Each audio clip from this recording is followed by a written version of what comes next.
Welcome to quick study material. 16 और 17 मई से जितने भी रिलेटेड आपके इंपॉर्टेंट क्वेश्चंस होंगे उन सभी क्वेश्चंस को हम यहाँ पर आज डिस्कस करेंगे, ठीक है। और सबसे पहले क्वेश्चन की तरफ चलते हैं। अगर आपका वीडियो पसंद आए तो आप लोग वीडियो को जरूर लाइक कीजिएगा, है ना। आज का जो हमारा सबसे पहला क्वेश्चन है वो क्या है? आज का हमारा सबसे पहला क्वेश्चन है कि हाल ही में टेरिटोरियल आर्मी में लेफ्टिनेंट कर्नल कौन बनाए गए हैं। आपके मन में आ रहा होगा कि ये आर्मी तो हमने सुनी थी, ये टेरिटोरियल आर्मी क्या होती है ना। इसको भी मैं बताऊंगा। अभी सुनिए कि इस टेरिटोरियल आर्मी में लेफ्टिनेंट कर्नल कौन बनाए गए हैं। तो आपको ध्यान रखना है, नीरज चोपड़ा बनाए गए हैं। ऑप्शन सी जो है वो आपका बिल्कुल सही आंसर है। बात करें यहां पर अगर हम, तो जो नीरज चोपड़ा हैं ये अभी लेफ्टिनेंट कर्नल बनाए गए हैं टेरिटोरियल आर्मी में। और नीरज चोपड़ा की बात करें तो आप सभी लोग नीरज चोपड़ा को जानते हैं। ये भाला फेंकने में इन्होंने गोल्ड मेडल हासिल किया था और जेवलिन थ्रो के ये खिलाड़ी हैं। और नीरज चोपड़ा की अगर हम बात करें तो यहाँ पर आपको ध्यान रखना, 2022 में इनको पद्मश्री अवार्ड दिया गया था। 2022 में ही परम विशिष्ट सेवा पदक से सम्मानित किया गया। 2021 में विशिष्ट सेवा पदक से सम्मानित किया गया। 2021 में ये ज्यादा इंपॉर्टेंट है क्योंकि खेल का सर्वोच्च पुरस्कार होता है मेजर ध्यानचंद खेल रत्न पुरस्कार, इसे भी ध्यान रखिएगा। पद्मश्री ध्यान रखिएगा, इनको मिला है। और 2018 में ही अर्जुन अवार्ड दिया गया है। तो ये नीरज चोपड़ा को दिए गए कुछ सम्मान और अवार्ड की हमने बात की। यहाँ पे बात करते हैं नीरज चोपड़ा की। तो नीरज चोपड़ा जो है इनको 2017 के अंदर, ध्यान से सुनिएगा चीजों को, है ना, 2017 की बात कर रहे हैं, भारतीय सेना की राजपुताना राइफल्स रेजिमेंट में जूनियर कमीशन्ड ऑफिसर के रूप में इनको नायब सूबेदार के तौर पर नियुक्त किया गया था। इसमें नायब सूबेदार, समझ में आया, नायब सूबेदार के पद पर इनको नियुक्त किया गया था। फिर क्या हुआ है, फिर 2021 में इनका फिर से प्रमोशन हुआ। 2021 में ये क्या बने हैं, तो ये बने हैं सूबेदार। क्या बने हैं? सूबेदार। 2017 में नायब सूबेदार, 2021 में सूबेदार। टोक्यो ओलंपिक 2021 में गोल्ड मेडल जीता था इन्होंने जेवलिन थ्रो में, है ना। उसी के बाद इनको सूबेदार बनाया गया था। ये चीज आपको ध्यान रखना है। 2022 में ये सूबेदार बने हैं, सॉरी, ये 2021 में क्या बने हैं? सूबेदार। फिर जब इन्होंने गोल्ड मेडल जीता था उसके बाद इन्होंने 2022 में, ध्यान से सुनिएगा, ये क्या बने हैं? ये बने हैं सूबेदार मेजर, यानी ये प्रमोशन हो रहा है इनका, है ना। ध्यान से सुनते जाइएगा, क्या हो रहा है? सूबेदार मेजर, ये प्रमोशन होता जा रहा है। 2017 में नायब सूबेदार, 2021 में सूबेदार, 2022 में सूबेदार मेजर, ठीक है। ये है अपने नीरज चोपड़ा।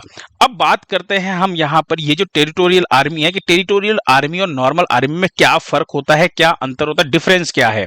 तो यहाँ पर देखिए, टेरिटोरियल आर्मी जो होती है ना, ये एक पार्ट टाइम फोर्सेस होती है ना, एक पार्ट टाइम सैन्य बल होता है। जो ये आर्मी होती है युद्ध के समय, आपदा, आंतरिक सुरक्षा के समय ना एक्टिवेट की जाती है। कहने का मतलब ये है कि ये हमेशा एक्टिवेट नहीं होती है। जब कभी भी ना, मान लीजिए कुछ युद्ध हो गया, यानी भारतीय सेना की एक ऐसी इकाई है जो आवश्यकता पड़ने पर देश की रक्षा के लिए जिसकी सेवाएं ली जाती है ना। जब जरूरत पड़ती है तब हम इसकी सेवाएं लेते हैं।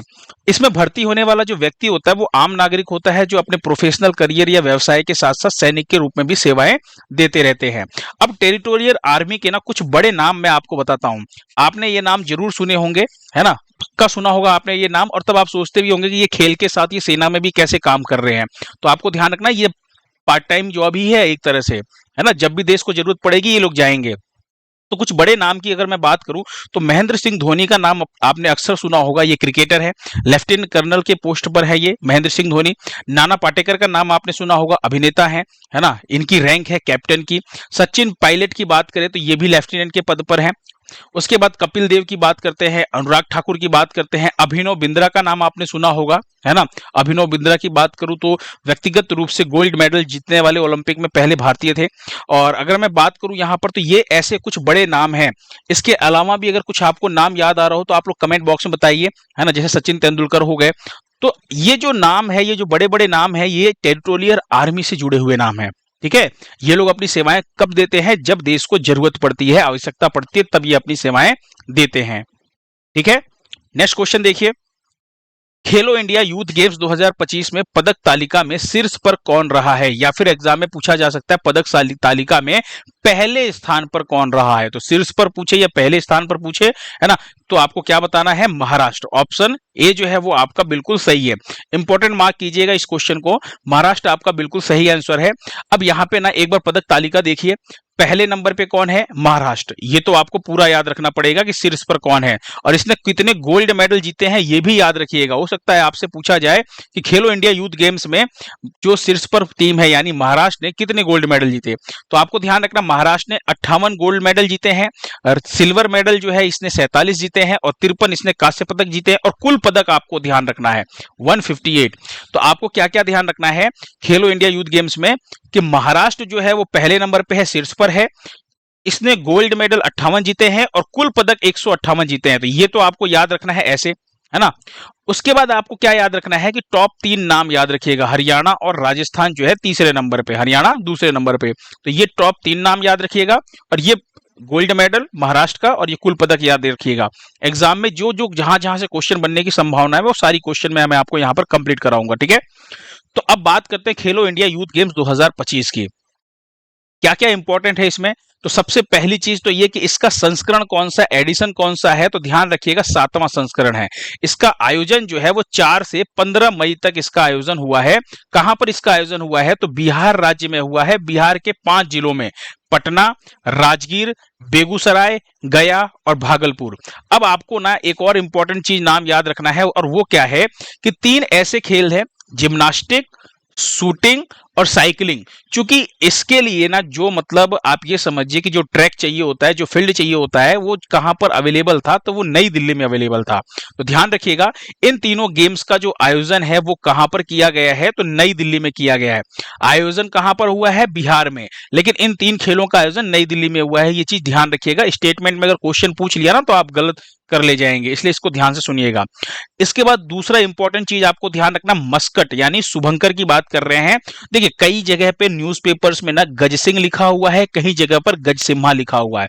बेसिकली गज सिम्हा जो है ये एकदम राइट आंसर है, लेकिन अगर गज सिम्हा की जगह एग्जाम में गज सिंह भी आए तो भी आप इसे राइट करके आइएगा। समझ में आया आपको। तो इसका नाम क्या है, गज सिम्हा या गज सिंह। तो यहां पर देखिए ये सिंह यानी शेर की शक्ल है यहां पर, है ना, और मतलब बॉडी जो है वो शेर के जैसे दिख रही है, और इसकी ना इस शेर के एक सूंड भी है, गज यानी कि हाथी की एक सूंड भी है, इसीलिए इसका नाम गज सिम्हा रखा गया है। समझ में आया। टैगलाइन की बात करें तो खेल के रंग बिहार के संग, ये देखिए ये इसकी टैगलाइन है ना। और शीर्ष पे कौन रहा है, महाराष्ट्र 158 पदक के साथ रहा है। अब यहां पर एक चीज और ध्यान रखिएगा, इंपॉर्टेंट क्या है कि इसका लोगो ध्यान से देखिए, लोगो जो बनाया गया है खेलो इंडिया यूथ गेम्स का इस बार, है ना, ये बिहार राज्य का जो मतलब बिहार राज्य जो है मैप में इसी को बनाया गया है। हरे और केसरिया रंग को यहाँ पर दिखाया गया है, इसमें बोध गया वृक्ष जो है, बुद्ध और नालंदा विश्वविद्यालय, ये सारी चीजें आपको इसके अंदर देखने को मिलेगा। छठ पर्व जो बिहार का काफी फेमस है, वो सब चीज इस लोगों के अंदर आपको देखने को मिलेगा। तो आपको ये इंपॉर्टेंट पॉइंट्स भी साथ में याद रखने हैं। समझ में आया। चलिए नेक्स्ट क्वेश्चन पर चलिए। साउथ कोरिया का टूरिज्म ब्रांड एम्बेसडर किसे बनाया गया। टूरिज्म ब्रांड एम्बेसडर की बात करूं तो पर्यटन की बात कर रहे हैं ना, पर्यटन ब्रांड एम्बेसडर की बात करें तो ये बनाया गया है साउथ कोरिया का हीना खान को। किसको बनाया गया, हीना खान को, है ना। टीवी एक्ट्रेस हैं, अभिनेत्री हैं ये हीना खान, और अभी स्टेज 3 जो कैंसर है उससे भी जूझ रही थी, है ना, उसका भी ट्रीटमेंट चल रहा है इनका। तो हीना खान जो नाम आपको ध्यान रखना, ये साउथ कोरिया की अभी टूरिज्म ब्रांड एम्बेसडर बनाई गई है, ठीक है। अगला क्वेश्चन देखिए। उससे पहले एक काम करिए, साउथ कोरिया को ना मैप में देखिए, साउथ कोरिया है कहां पर। ये आप एशिया महाद्वीप देख रहे हैं, एशिया महाद्वीप के अंदर ये आप इंडिया देख रहे हैं, है ना। यहाँ पे आप देख रहे हैं चाइना को, यहाँ पे आप देख रहे हैं जापान को, इसके जस्ट बगल में यहाँ पर चाइना से लगा हुआ एक छोटा सा देश आपको दिख रहा है, उत्तर कोरिया, जो व्हाइट वाला हिस्सा है। इसको थोड़ा जूम करते हैं तो यहां पर ध्यान से देखिए, ये ऊपर नॉर्थ कोरिया है, ये साउथ कोरिया है। आप ये समझिए जैसे साउथ कोरिया क्या है, भारत है, और नॉर्थ कोरिया क्या है, पाकिस्तान है। इन दोनों के अंदर ना बिल्कुल नहीं बनती है, साउथ कोरिया और नॉर्थ कोरिया दोनों एक दूसरे के वैसे ही दुश्मन है जैसे भारत और पाकिस्तान है। अच्छा, इनकी जो डिवाइड रेखा है, ठीक है, ध्यान से सुनिएगा एक चीज, आप यहां पर साउथ कोरिया और नॉर्थ कोरिया को डिवाइड करने वाली जो रेखा है उसको क्या कहा जाता है, 38वीं समांतर रेखा, यानी 38 डिग्री एक्सिस जो है, ये इसकी डिवाइडिंग रेखा यानी बॉर्डर लाइन है, नॉर्थ कोरिया और साउथ कोरिया को जो अलग करती है। समझ में आया। और साउथ कोरिया की राजधानी क्या है? सियोल। दक्षिण कोरियाई वॉन यहाँ की करेंसी है। और अभी कार्यवाहक राष्ट्रपति कौन है? तो ली जू हो का नाम ध्यान रखिएगा, ये अभी कार्यवाहक राष्ट्रपति हैं, ये आपको ध्यान रखना है। नेक्स्ट क्वेश्चन देखिए, अगला क्वेश्चन क्या है? राष्ट्रीय डेंगू दिवस कब मनाया जाता है? यानी नेशनल डेंगू डे की हम बात कर रहे हैं। तो नेशनल डेंगू डे जो है ये हर साल 16 मई को मनाया जाता है। कब मनाया जाता है? 16 मई को। अच्छा, डेंगू जो है ये मच्छर के काटने से फैलता है, लेकिन किस मच्छर के काटने से फैलता है? अगर एग्जाम में पूछे तो आपको ध्यान रखना है एडीज इजिप्ट मच्छर। कौन सा? एडीज इजिप्ट मच्छर के काटने से फैलता है। और एक चीज और ध्यान रखिएगा, मच्छर के काटने से फैलने वाले रोग कौन से हैं? तो एक तो आपने मलेरिया पढ़ा था कुछ दिन पहले ही, है ना, मलेरिया हो गया, डेंगू हो गया, है ना, एक हाथी पांव होता है ना, ये भी आपको ध्यान रखना है, जिसे हम क्या बोलते हैं, जिसके अंदर होता है कि हाँ जो पैर होते हैं वो हाथी जैसे मोटे मोटे हो जाते हैं, है ना। इसके अलावा चिकनगुनिया आपको ध्यान रखना है, चिकनगुनिया। एक मस्तिष्क ज्वर जो होता है वो भी आपको ध्यान रखना है। ये सारे रोग जो है ना आपको ध्यान रखना किससे फैलने वाले हैं? तो मच्छर से फैलने वाले हैं, ठीक है। अच्छा, 16 मई को और कौन सा दिवस मनाया जाता है? तो 16 मई को अंतरराष्ट्रीय प्रकाश दिवस मनाया जाता है ना। इंटरनेशनल डे ऑफ लाइट जो है ये 16 मई को मनाया जाता है, ये भी ध्यान रखिएगा। इसके अलावा एक और दिवस आपको 16 मई को ध्यान रखना है, और वो क्या है? वो है सिक्किम राज्य का स्थापना दिवस। सिक्किम राज्य का स्थापना दिवस की मैं बात करूं तो 16 मई को अभी ना 50वां स्थापना दिवस मना रहा है सिक्किम राज्य। 2025 में 50 साल पूरे हुए हैं सिक्किम राज्य के स्थापना दिवस को लेकर के। 1975 में भारत का 22वां राज्य बना था। कौन सा? 22वां राज्य बना था 1975 में भारत का सिक्किम। ये चीज ध्यान रखिएगा। सिक्किम कहां पर है? तो ये देखिए जो छोटा सा हिस्सा आपको दिख रहा है लाल रंग से, यही है हमारा सिक्किम राज्य, ठीक है। राजधानी क्या है इसकी? गंगटोक है। प्रेम सिंह तमांग यहाँ के मुख्यमंत्री हैं वर्तमान में। ओम प्रकाश माथुर जो है अभी यहाँ के गवर्नर है, यानी कि राज्यपाल हैं। तो सिक्किम राज्य का स्थापना दिवस भी 16 मई को मनाया गया है, और अभी 50वां स्थापना दिवस था। नेक्स्ट क्वेश्चन देखिए, विश्व खाद्य पुरस्कार 2025 जो है ये किसे प्रदान किया गया है? इंपॉर्टेंट क्वेश्चन है, विश्व खाद्य पुरस्कार, या फिर इसको हम क्या बोल सकते हैं? वर्ल्ड फूड प्राइज बोल सकते हैं। क्या? World food prize. ये जो प्रदान किया गया है ये मारियांगेला हंगेरिया को प्रदान किया गया है। ऑप्शन ए आपका बिल्कुल सही है। अब ध्यान रखिएगा, कई जगह पे न्यूज़पेपर में मारिया एंजेला लिखा हुआ है और हंगरिया को लिखा गया है हुंगरिया। तो वो कुछ नहीं है, बस स्पेलिंग के प्रोनाउंसिएशन को हिंदी न्यूज़पेपर ने ऐसे कर दिया है ना। मारिया एंजेला और हुंगरिया, ये बस हिंदी न्यूज़पेपर में कहीं कहीं पे आपको देखने को मिलेगा प्रोनाउंसिएशन जो ट्रांसलेट हुआ बस उसकी वजह से। इनका नाम क्या है? मारियंगेला हंगरिया इनका नाम है। कहाँ की है ये? तो आपको ध्यान रखना है ब्राजील की है। हो सकता है आपसे संबंध पूछ ले कि इनका किस देश से संबंध है, तो ध्यान रखिएगा ब्राजील देश से संबंध है। इनके बारे में कुछ इंपॉर्टेंट पॉइंट देखिए। मारियंगेला हंगेरिया की अगर हम बात करें यहां पर तो क्या क्या इंपॉर्टेंट पॉइंट्स होने वाले हैं?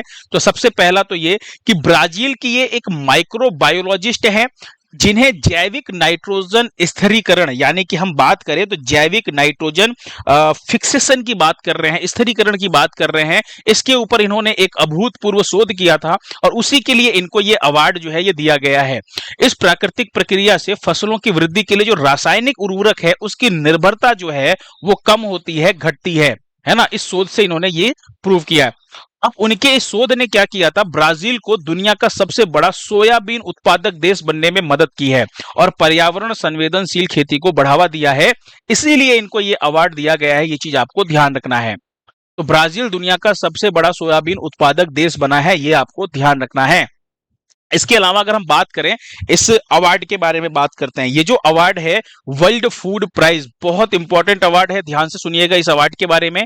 द वर्ल्ड फूड प्राइज जो अवार्ड है, ये जो अवार्ड है ये नोबेल पुरस्कार विजेता नॉर्मन बोरलॉग के द्वारा इसकी स्थापना की गई है। कब? 1986 में स्थापना की गई। तो नोबेल पुरस्कार विजेता नॉर्मन बोरलॉग द्वारा 1986 में इसकी स्थापना की गई। नॉर्मन बोरलॉग, ये इनसे रिलेटेड एक क्वेश्चन अक्सर एग्जाम में पूछा जाता है, हरित क्रांति के जनक कौन थे? किसकी बात कर रहे हैं हम? ग्रीन रिवॉल्यूशन की बात कर रहे हैं। तो हरित क्रांति के जनक जो हैं ये है नॉर्मन बोरलॉग। और यहां पर ध्यान रखिएगा, डेस मोइनेस आयोवा अमेरिका में स्थित वर्ल्ड फूड प्राइज फाउंडेशन के द्वारा यह अवार्ड दिया जाता है। और यह अवार्ड पहली बार किसको दिया गया था? तो 1987 में MS स्वामीनाथन को यह अवार्ड दिया गया था। यहां पे एक चीज नोटिस कीजिएगा कि विश्व में हरित क्रांति के जनक नॉर्मन, ये नॉर्मल नहीं है, नॉर्मन है, ठीक है, बोरलॉग। और यहां पर अगर आपसे पूछा जाए भारत में हरित क्रांति के जनक, तो आप क्या कहेंगे? MS स्वामीनाथन का नाम लेंगे। तो भारत में हरित क्रांति के जनक कौन है? Father of green revolution in India, MS Swaminathan. इनको 2024 में भारत रत्न दिया गया है। क्या दिया गया है? भारत रत्न, जो कि भारत का सर्वोच्च नागरिक सम्मान होता है। तो ये चीज आपको यहां पर ध्यान रखना है। और इनका ना निधन हुआ है अभी हाल ही में, तो ये सारी चीजें आपको ध्यान रखना है। पुरस्कार राशि की बात करें तो इस वर्ल्ड फूड प्राइज के अंदर ना $5 लाख की राशि दी जाती है। और ये पुरस्कार किसको दिया जाता है? तो वैश्विक खाद्य सुरक्षा में महत्वपूर्ण योगदान देने वाले व्यक्तियों को ये पुरस्कार जो है ये प्रदान किया जाता है। ठीक है, तो ये चीज आपको यहां पर ध्यान रखना है।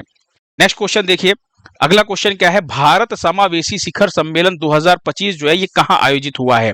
तो भारत समावेशी शिखर सम्मेलन 2025 का आयोजन जो है ये नई दिल्ली में किया गया है। दरअसल वैश्विक सुगम्यता जागरूकता दिवस के अवसर पर, जो कि 15 मई को मनाया गया है, इसी अवसर पर नई दिल्ली के अंदर इसका आयोजन किया गया। आयोजन किसके द्वारा किया गया है? तो दिव्यांग जन सशक्तिकरण विभाग द्वारा किया गया है।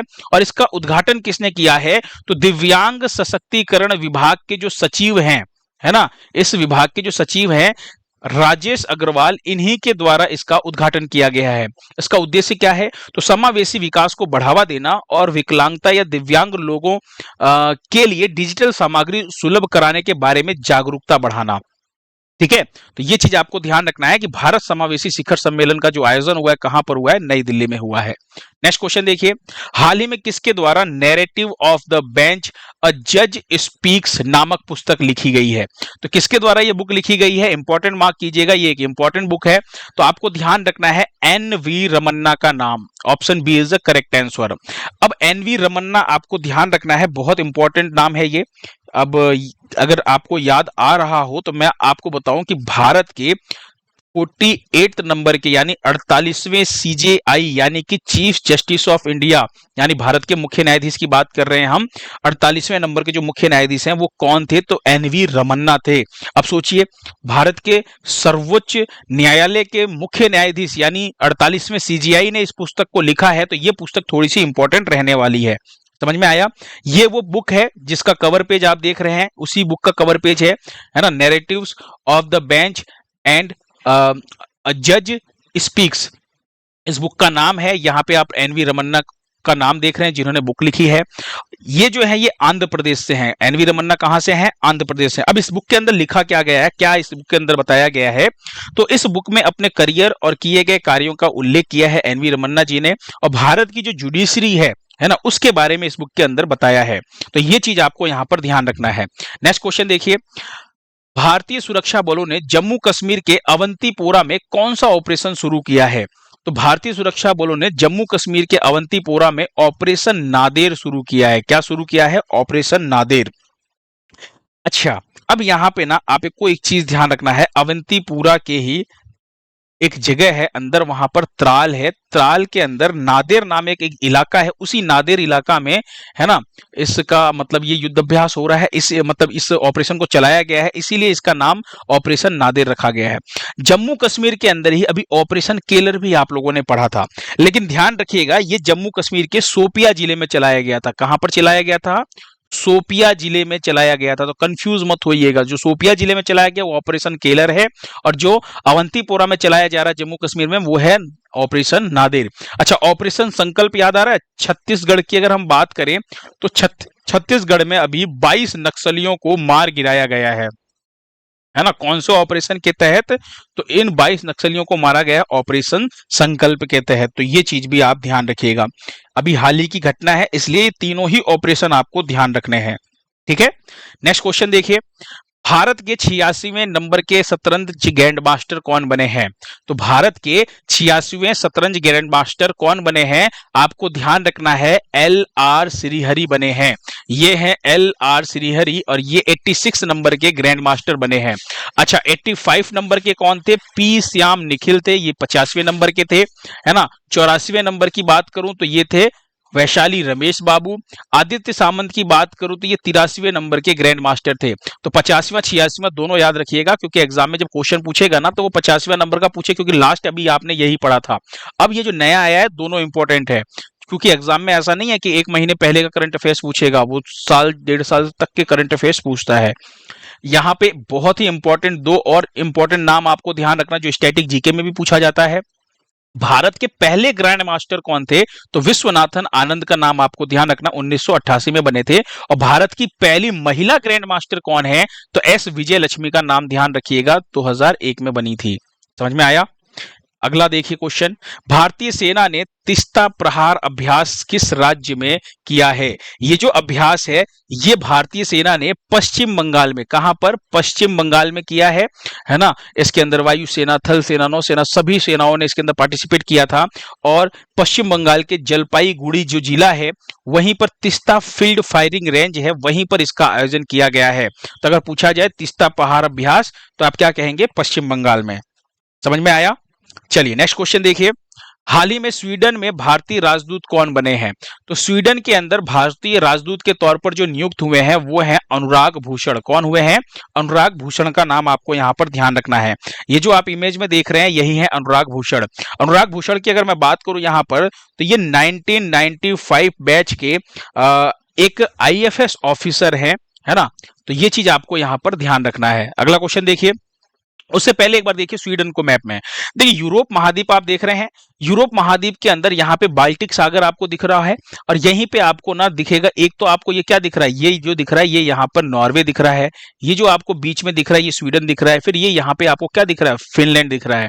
यहाँ पर देखिए तो ये जो बीच वाला हिस्सा है ये है आपका क्या? स्वीडन, यहाँ पर है ना। ये जो ग्रीन वाला हिस्सा देख रहे हैं यही है आपका स्वीडन।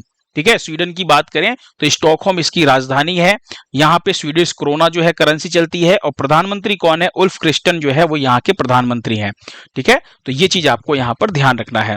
अगला क्वेश्चन देखिए, हाल ही में फीफा ने किस देश पर लगाया प्रतिबंध अभी हटाया है? तो फीफा ने एक देश है उसके ऊपर प्रतिबंध लगाया था, कब? 2025 की शुरुआत में, स्टार्टिंग में क्या लगाया था? प्रतिबंध लगाया था। कौन सा देश है? कांगो गणराज्य। कांगो गणराज्य के ऊपर लगाया था, नीति उल्लंघन के कारण लगाया था, है ना।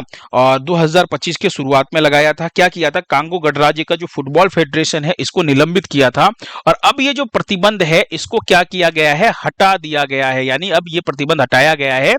तो फीफा ने किस देश पर प्रतिबंध हटाया है? तो कांगो गणराज्य पर हटाया है। लगाया कब था? 2025 के स्टार्टिंग में। अच्छा, फीफा की बात करें तो इसकी फुल फॉर्म पूछी जाती है federation international the football association, इसकी फुल फॉर्म होती है। स्थापना इसकी 20 जुलाई 1904 में होती है। ज्यूरिख स्विट्जरलैंड में इसका मुख्यालय है। अध्यक्ष कौन है? तो जियानी इन्फेंटिनो का नाम ध्यान रखिएगा। और उपाध्यक्ष कौन है? तो विश्वनाथन आनंद का नाम आपको ध्यान रखना है। ठीक है, चलिए यहाँ पर नहीं, उपाध्यक्ष हटा दीजिएगा। उपाध्यक्ष जो है ये विश्वनाथन आनंद जो है, यहाँ पे टाइपिंग मिस्टेक है, इसको हटा दीजिएगा। ठीक है, इसको हटा दीजिए, है ना। ये जो शतरंज वाला है फीडे उसके अंदर उपाध्यक्ष है। हम किसकी बात कर रहे हैं? हम फीफा की बात कर रहे हैं। ठीक है, तो ये उपाध्यक्ष हटा दीजिएगा, ये फीडे के उपाध्यक्ष है। नेक्स्ट क्वेश्चन देखिए, सरस्वती पुष्कर रालू फेस्टिवल किस राज्य में मनाया गया है? तो सरस्वती पुष्कर रालू फेस्टिवल जो है ये आपको ध्यान रखना है, ये मनाया गया है अभी हाल ही में तेलंगाना राज्य में। ऑप्शन जो बी है आपका बिल्कुल सही है। ये 12 साल में एक बार मनाया जाता है। तेलंगाना के श्री कालेश्वर श्री मुक्तेश्वर स्वामी मंदिर में इसका आयोजन हुआ है और इस त्योहार को त्रिलिंग क्षेत्रम के नाम से भी जानते हैं हम लोग। अच्छा, आपको याद आ रहा है अभी केरल के अंदर हमने कौन सा फेस्टिवल मनाया है? त्रिशूर पूरम। याद आया किसी को? त्रिशूर पूरम का आयोजन अभी हाल ही में केरल में हुआ। उत्तराखंड के अंदर अभी हाल ही में कौन सा मनाया गया है? करंट अफेयर्स में मैंने आपको पढ़ा रखा है, रम्माण फेस्टिवल। याद है किसी को? रम्माण फेस्टिवल या रम्माण उत्सव जो है अभी हाल ही में उत्तराखंड में मनाया गया है। ये अमूर्त सांस्कृतिक धरोहर में भी शामिल है ना। त्रिपुरा के अंदर अभी कौन सा मनाया गया है? तो आप लोगों ने पढ़ा होगा गरिया पूजा, अभी हाल ही में, है ना। गरिया पूजा जो है, गरिया पूजा और बोरोन उत्सव आपने पढ़ा था अभी, इसका आयोजन कहाँ पर हुआ, तो त्रिपुरा में हुआ। तो ये अभी जो करंट में आपने पढ़ा है, इन फेस्टिवल्स को भी रिवाइज करते चलिए। नेक्स्ट क्वेश्चन देखिए, दुनिया का पहला वाणिज्यिक स्तर का ई मेथेनॉल संयंत्र जो है ये कहाँ शुरू होगा। तो दुनिया का पहला वाणिज्यिक स्तर का, यानी कि अगर हम बात करें कमर्शियल बात कर रहे हैं, यहाँ पर ई मेथेनॉल संयंत्र की बात कर रहे हैं, ये कहां पर शुरू हुआ है, तो ये डेनमार्क में शुरू होगा। कहां पर, डेनमार्क में। डेनमार्क के कासो में, कहां पर, डेनमार्क के कासो में स्थित है ये प्लांट। डेनमार्क और जापान द्वारा इस प्लांट को विकसित किया जा रहा है और 42,000 मीट्रिक टन मेथेनॉल का सालाना उत्पादन करेगा ये, और नवीकरणीय ऊर्जा स्रोतों और कैप्चर किए गए कार्बन डाइऑक्साइड का उसके अंदर उपयोग होगा।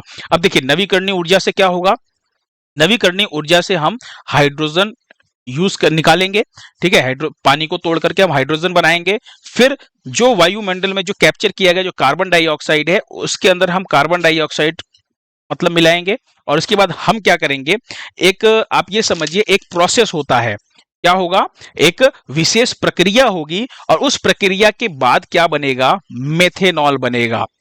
ठीक है, तो ये चीज आपको यहां पर ध्यान रखना है। मेथेनॉल का फॉर्मूला क्या होता है, ये कई बार एग्जाम में पूछा गया है, CH3OH, ये कई बार एग्जाम में क्वेश्चन पूछा गया है, मेथेनॉल का फॉर्मूला तो ध्यान रखिएगा। ठीक है, तो वाणिज्यिक स्तर का ई मेथेनॉल संयंत्र जो है दुनिया का पहला, वो डेनमार्क के कासो में। नेक्स्ट क्वेश्चन देखिए, भारत ने ड्रोन झुंडों का मुकाबला करने के लिए कौन सी स्वदेशी सुरक्षा प्रणाली का भी हाल ही में सफल परीक्षण किया है, तो ये किया है भार्गवास्त्र का। ऑप्शन सी जो है आपका बिल्कुल सही है। भार्गवास्त्र की बात करूं अगर मैं, तो भगवान परशुराम का एक दिव्य अस्त्र था भार्गवास्त्र, इसी के नाम पर इसका नाम रखा गया है। और ड्रोन झुंड का मुकाबला, ड्रोन झुंड का मतलब क्या है, कई जगह पे आपको ना ड्रोन स्वार्म या स्वान ड्रोम लिखा हुआ आपको दिख जाएगा, ड्रोन स्वार्म, ड्रोन स्वार्म या फिर स्वार्म ड्रोन लिखा हुआ वो मिल जाएगा आपको कई जगह पे। ये जो ड्रोन स्वार्म है इसका अर्थ क्या होता है, इसका अर्थ होता है एक साथ संचालित कई ड्रोन के समूह, इसी को बोला जाता है ड्रोन स्वार्म। क्या, एक साथ संचालित कई ड्रोन के समूह। यानी हम क्या कह रहे हैं कि ड्रोन झुंडों का मुकाबला करने के लिए, या फिर आपको ऐसा लिखा हुआ मिल जाएगा कि स्वार्म ड्रोन का मुकाबला करने के लिए स्वदेशी सुरक्षा प्रणाली का सफल परीक्षण किसने किया है, तो भारत ने किया है। नाम क्या है उस सुरक्षा प्रणाली का नाम क्या है, भार्गवास्त्र। ये क्या है, ये एक समझिए एक एंटी ड्रोन सिस्टम है ना। इसका परीक्षण कहां पर, तो उड़ीसा के गोपालपुर में। इसकी रेंज कितनी है, तो 2.5 किलोमीटर। और इसको विकसित किसने किया है, तो solar defence and aerospace limited, जिसे शॉर्ट में SDL कहा जाता है, इसी ने इसको विकसित किया है। ये चीज आपको ध्यान रखना है।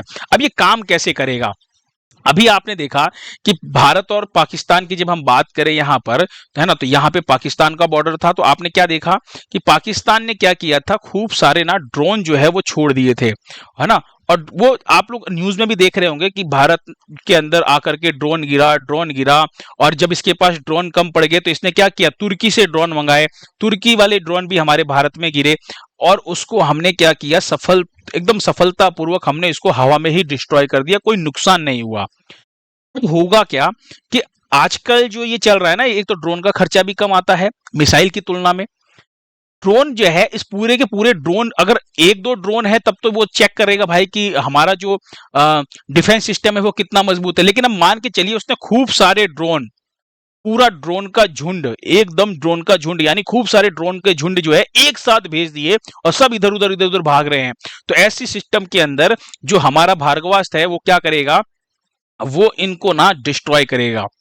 ठीक है, ये एक एंटी ड्रोन सिस्टम है जो हवा में ही इसको डिस्ट्रॉय करेगा, और एक साथ ये आप ध्यान मान के चलिए 64 मिसाइलें जो है ये दाग सकता है ना। और ये ड्रोन सिस्टम जो है कहां पर ज्यादा मतलब कहां पर हमको इसको नष्ट करने की ज्यादा जरूरत पड़ेगी, जो ऊंचाई वाला क्षेत्र है, जो हमारा भार्गवास्त्र है, ये ऊंचाई वाला जो इलाका है वहां पर तैनात करने के लिए इसको डिजाइन किया गया है। आपको पता है ना, ऊंचाई वाले क्षेत्रों में और भी ज्यादा जो क्या कहते हैं हम, संदिग्ध हालत होती है ना, जैसे वहां पे और भी ऊंचाई वाले क्षेत्र में और जल्दी से लोग आ जाते हैं, क्योंकि पहाड़ होता है, पेड़ पौधे होते हैं, तो जल्दी नजर भी नहीं पड़ती है।